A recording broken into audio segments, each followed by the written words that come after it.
And with that, let's dive into today's topic. Job has gone round for round with his three miserable friends, and none of them have been able to refute him, and he holds to his own righteousness against God who has afflicted him. Enter Elihu. I had to look up how to pronounce his name because I wasn't sure, and the little like eyeless robot face on Google told me it was Elihu, so I'm gonna go with that. But this guy is apparently one of Job's friends who shows up late to the party. Like, you got the other three who show up, they like meet together, and they're like, we're gonna see Job. And they hang out with him for a week of silence, and then they start talking and they just don't stop. Well, when they finally stop, Elihu, who's been kind of on the outskirts of this whole scene watching it, he decides it's his turn to speak.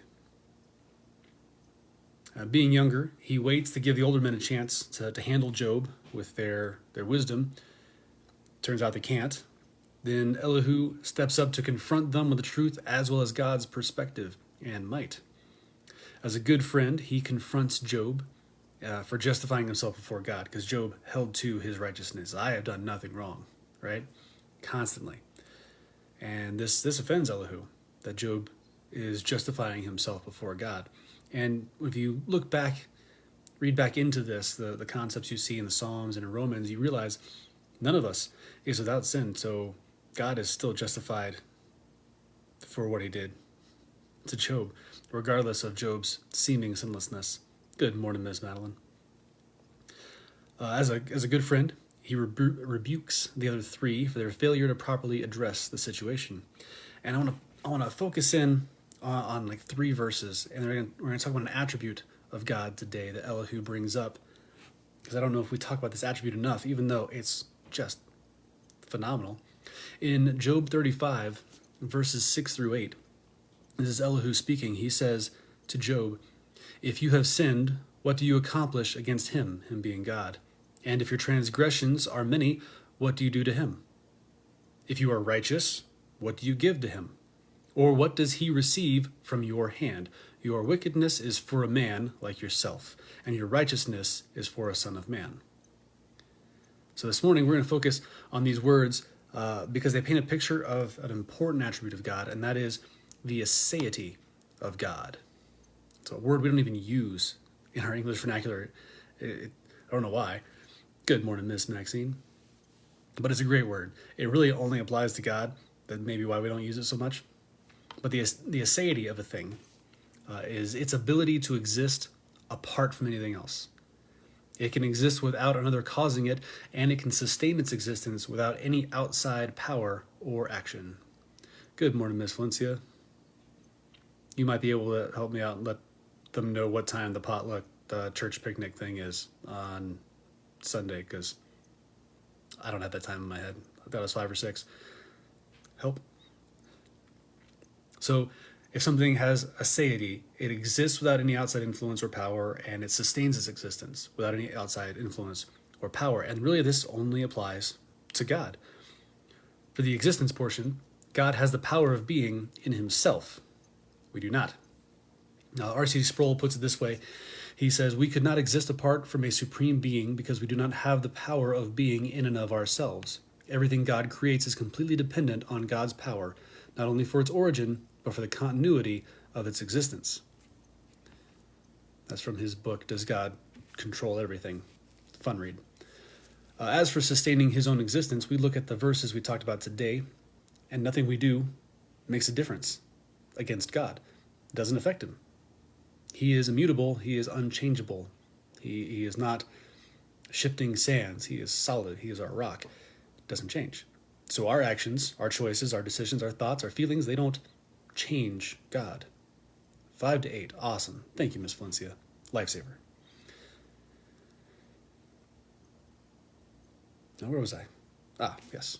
He's immutable, unchangeable, and my sin, not even my righteousness, would do anything to him. Good morning, Elijah.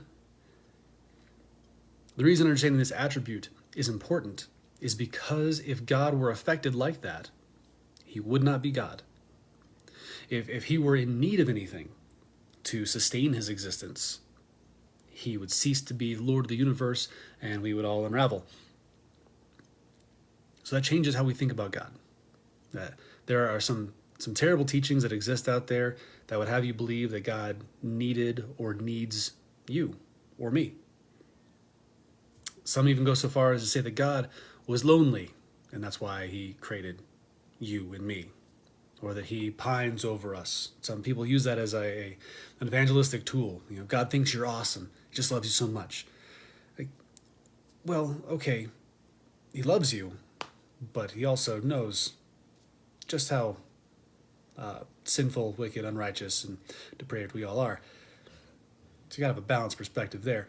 But there's no sense in which God needs us. And we want to say nice things and make people feel needed because they feel good, right? We want people to feel good. We want to associate good feelings with God. And it makes them feel wanted, but it paints a picture of a powerless sub-deity with codependency issues. Like he's just sitting in heaven wringing his hands, hoping that you'll choose him because he needs you. And that's not the case. The Bible paints God as in control and needing nothing. Psalm 135:6 says, "Whatever the Lord pleases, he does in heaven and in earth, in the seas and all the deeps." He does what he wants. He's fine. He doesn't need us to do what he wants or to be perfectly content and happy. The fact that God is happy is also a phenomenal attribute that we don't talk about enough. But God doesn't need you, doesn't need me. But he loves us still. We have nothing to offer, and that's why it's all grace. That's why Spurgeon says, "Be humble, 'tis all grace." The self-sufficiency, the aseity of God acts as a great humbler for us, reminding us that everything we have and everything we are is the result of the grace of a God who does not need us, but loves us anyway. And that is beautiful. So hopefully you can take that with you today, remembering that God does not need you, but loves you anyway. It's not a utilitarian love. It's not he gets something out of it from you specifically. He just loves you. Why does he love you? Because he loves you. Because he has chosen to love you. And that's wonderful.